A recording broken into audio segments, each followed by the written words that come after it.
remain. Sir, we all know that Swami is omnipresent.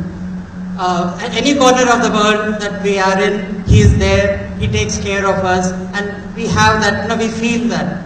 Now we talk about the subtle presence. Sir, can you please guide me? What is the difference between the omnipresence and the subtle presence?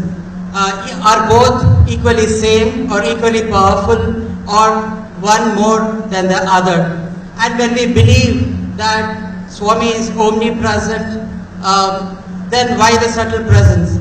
Both are same, isn't it? Can you please guide me on this? There is sun which rises every day, and it is one sun which is seen from any country. Even from your own window, the sun that you see is one and the same.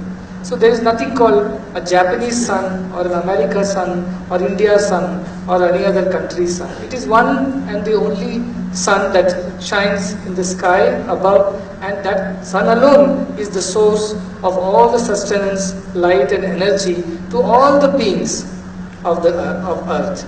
Likewise, omnipresence is for all.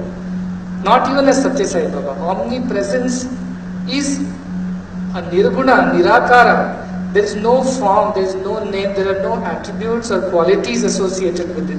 Nitya, Shuddha, Buddha, Mukta, Nirmala Swarupina. It is eternal, it is all conscious, it is completely aware, it is completely free, it is complete by itself, it is pure. That is the omnipresence, that is God as omnipresent, like the sun.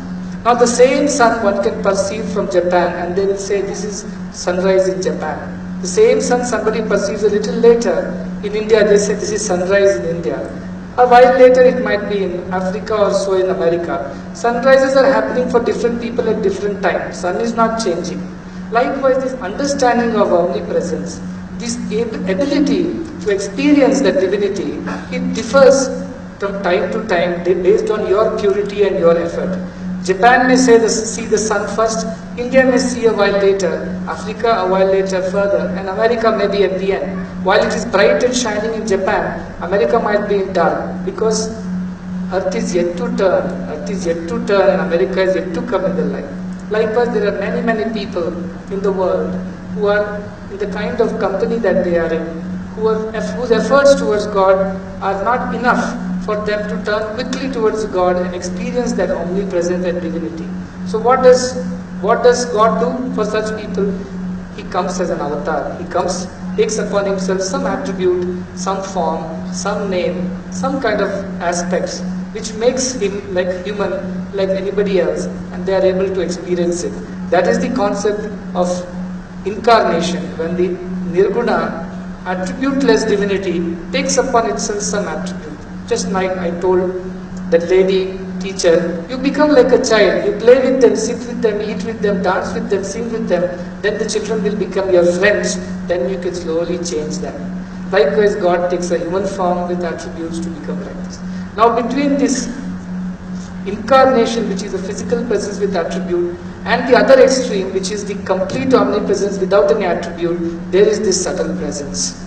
There is this subtle presence, which is telling you that from the attribute one can reach the attributeless understanding of divinity. So it is like form yet no form. There is Shiva worshipped as a form. There is Shiva worshipped without form. And there is this Shiva worshipped as Lingam, which is neither a form nor it's an attributeless. If you have to understand logically, this is how it can be understood. There is Sai Baba with a form. There is a Sai Baba without an attribute in his Parasushma, in his omnipresent form. And there is this Sai Baba, like the Lingam, in between, which points towards the attributelessness. Which points, it is like a arrow, it is like a pointer, that from here, you have not yet reached. Still there is some way to go.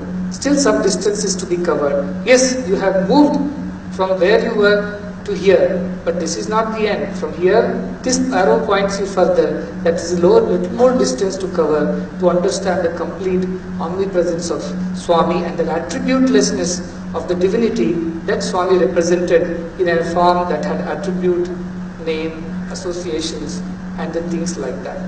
So that is the difference between the two. For those who are on a journey, some destinations are required to understand how far you have reached and how much further you have to go. And this is just a kind of a milestone or an attribute or a pointer which tells you which way to proceed and how far you have to proceed on this path to ultimately develop the complete understanding of the omnipresence.